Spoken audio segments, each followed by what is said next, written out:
that organization had brought somebody in from the outside, but that individual was not an IT person, did not have any experience from an IT perspective, but was looking for a partner in our discussions that could show them where their dependencies were on that technology component.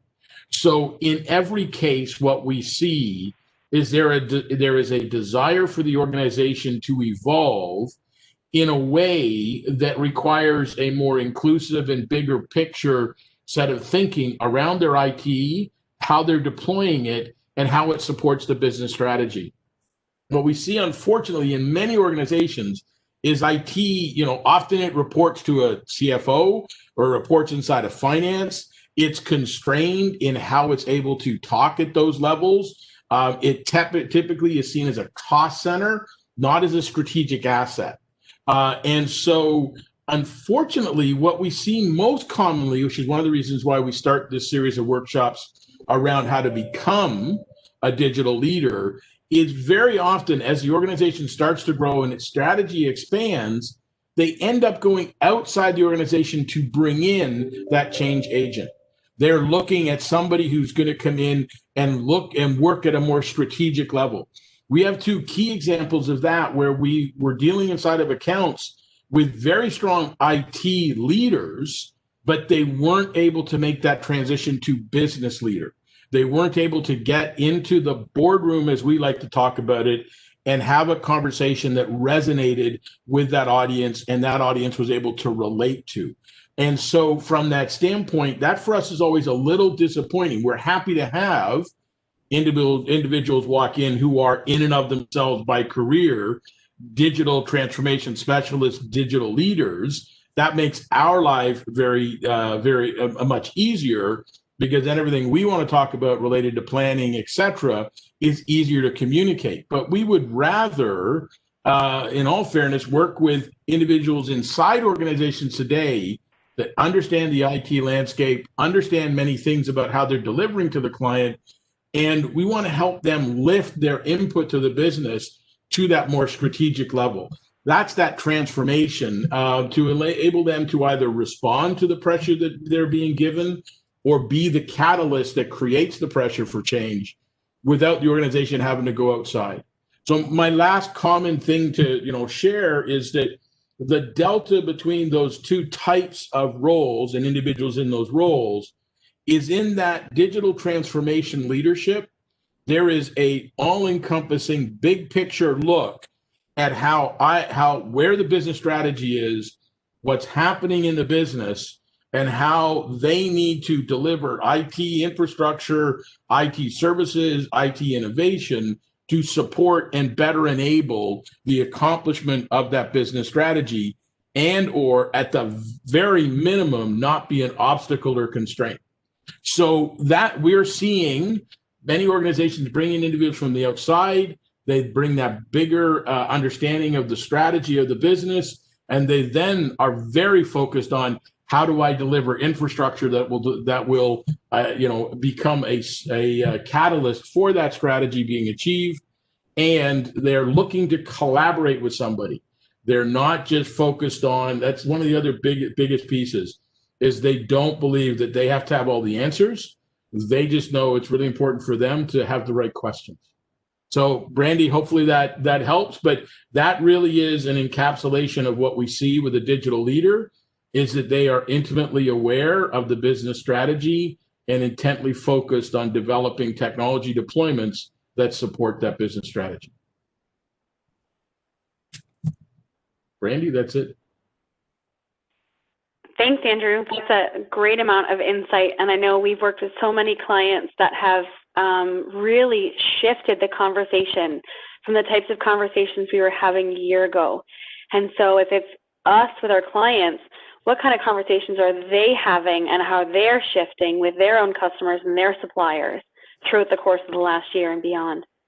And I think it's a really good point, Brandy, in the context that if you are in an organization that's growing or expanding or its mandate is changing, technology is no longer a nice to have, it is a strategic element. So it is not a question of if most of our most successful clients are going to need this kind of support and that kind of internal leadership. It is just a matter of when, and when the executive realize they need it, where do they go, internally or externally, for those resources? We want to help work with folks now inside of our client base to help them be ready so that the choice is inside. Of course, of course. And so I guess that leads right into our next section here, which is the steps to becoming a digital leader. So I'm going to get back to your beautiful photo on my PowerPoint. And I will say thank you so much, Andrew, for sharing some insight with our clients. It's always great to hear from you. So load this back up and go through the rest of the workshop.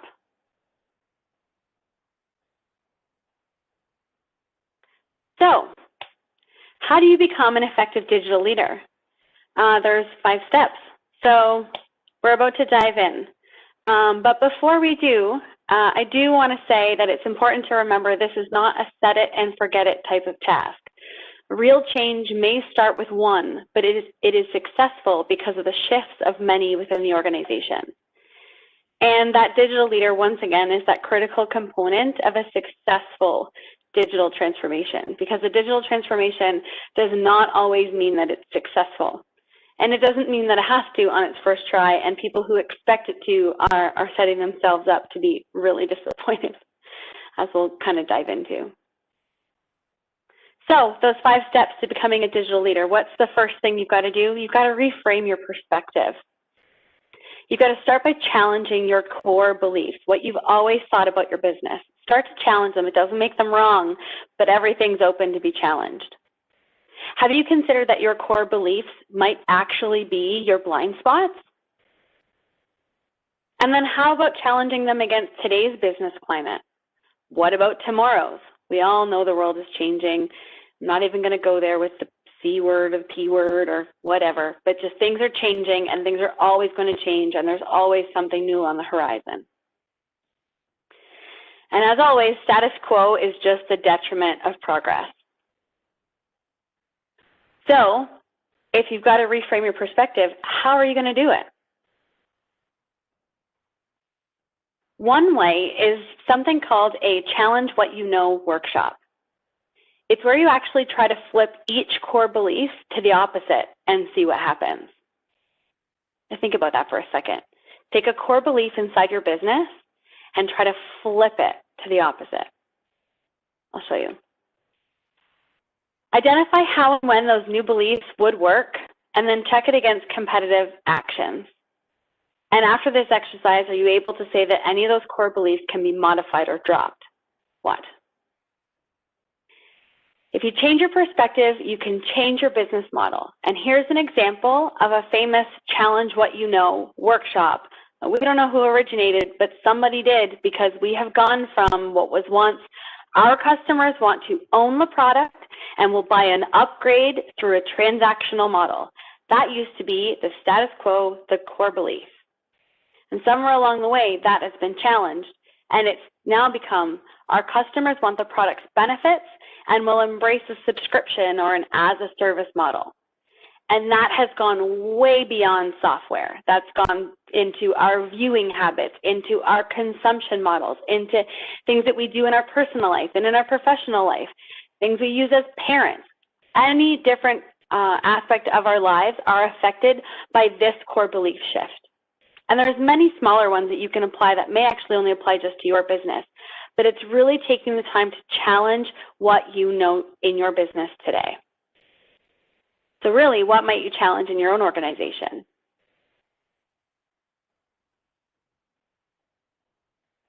Step 2 is defining your digital leader mindset. These are key thoughts that should frame your mindset as a digital leader. And if you can kind of keep some of these thoughts in your mind, it'll help you to stay forward thinking as opposed to reverting back to some of the old status quo ways. Try to thrive despite uncertainty. Make a quest for breakthrough business outcomes. Investigate digital era competitive levers. Experiment, learn, and iterate. Cultivate creativity regardless of your business industry, and attract top-notch digital dexterity talent.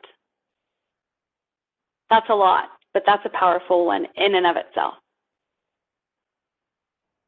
So really, what does it mean to reframe your mindset? Many of you may be aware of the design thinking methodology, but I'm just going to pull a few key points from it because it really does apply today.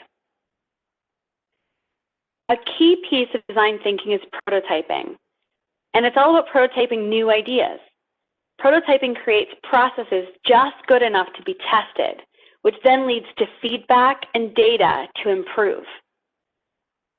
The key to design thinking is iterations, not about finding the right answer on the first try. If you were to iterate using design thinking, have a look at this diagram. This is a diagram of the design thinking methodology in its entirety.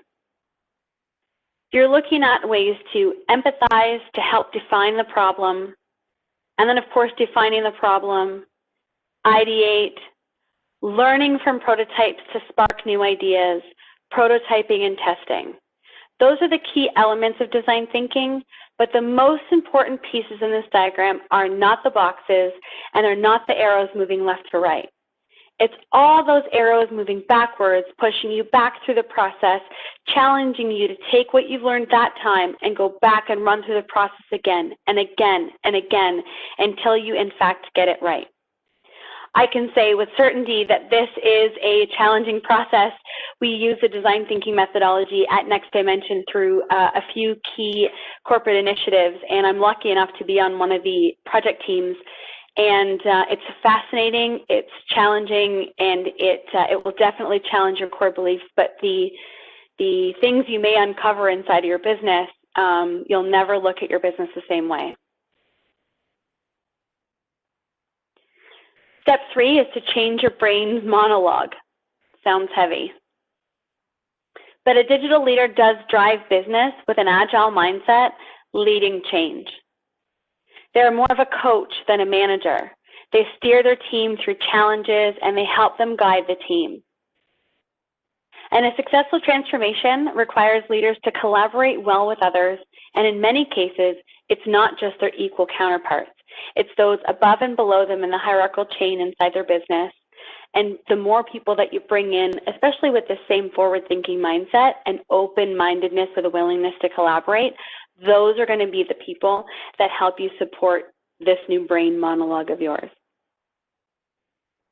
And tomorrow's leaders will increasingly use technology to build smarter strategies, enhance operational efficiencies, and deliver faster services into expanded markets like never before.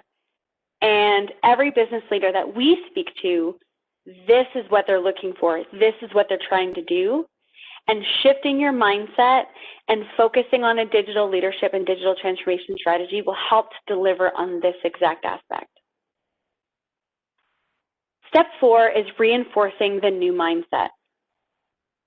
If you were to take what you've learned in design thinking to reinforce a new mindset, you'll create new habits. The transformation happens when organizations move from doing digital things to becoming digital. This figure here is from a recent Deloitte report, and here are some of the key elements in these new mindsets. First, if you look at your cognitive transformation, learning to think differently. A key component there is thinking divergently about new ways of doing things. Then that leads to a behavioral transformation where you act differently. And a key component of acting differently is investing huge amounts of energy into getting things right. Not the first time, but investing into getting things right by try, fail, and try again. It's going to be an investment of your time, of your patience, of your energy.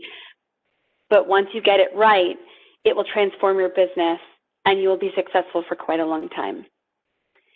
And then you'll look at your emotional transformation, and that helps you to react differently and handle things as they come.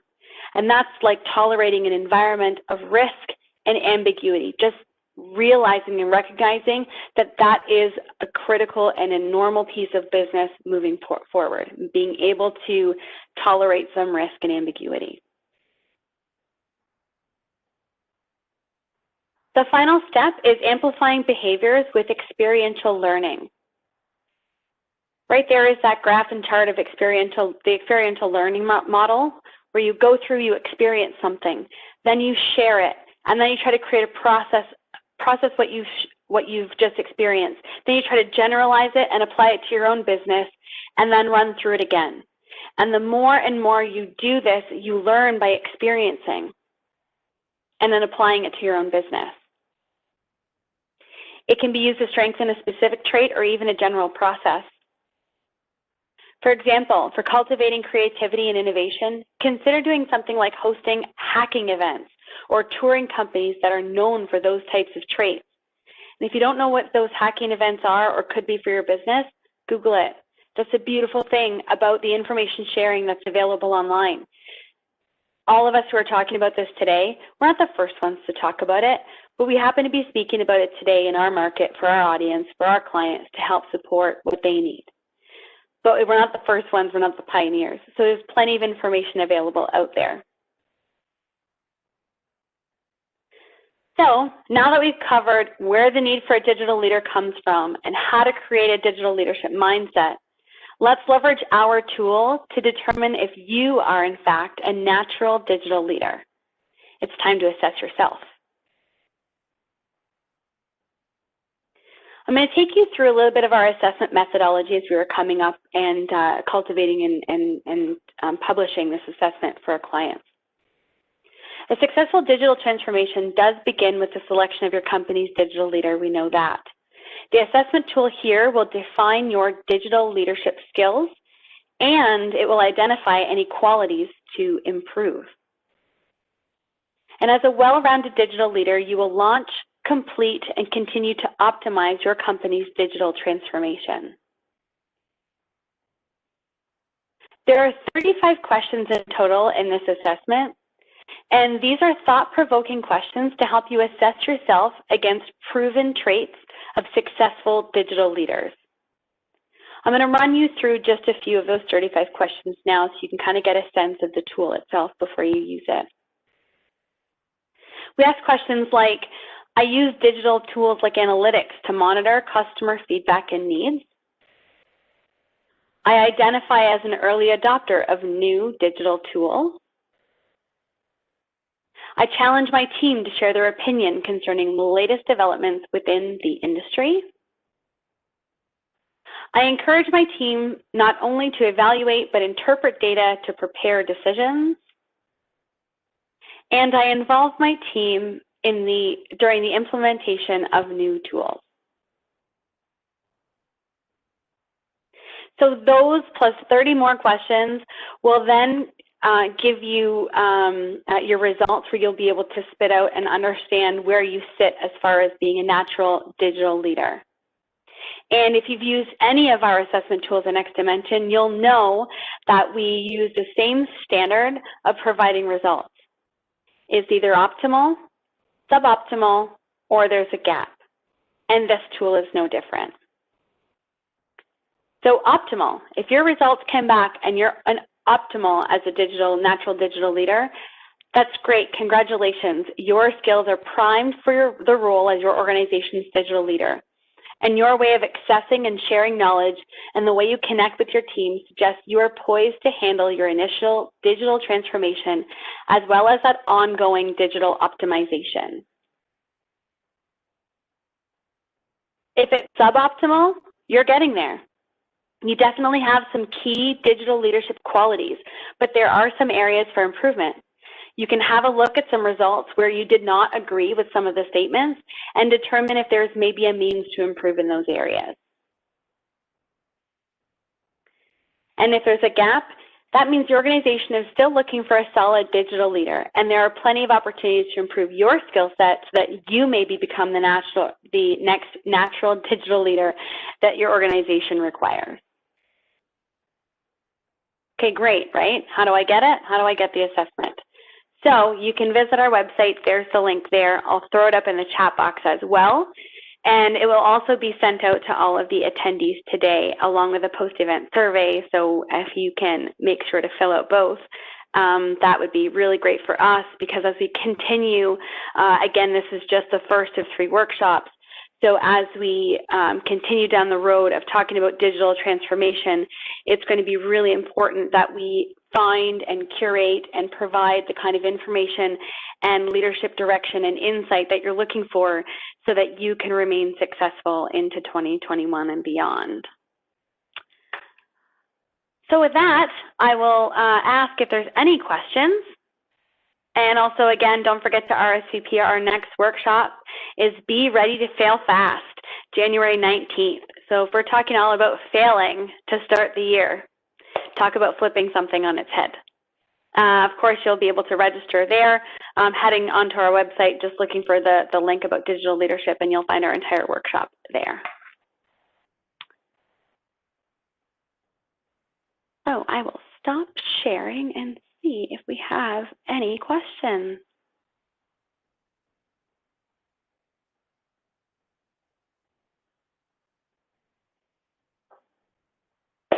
I don't see any. So I guess that's it for today. I know we're all heading into the holiday season.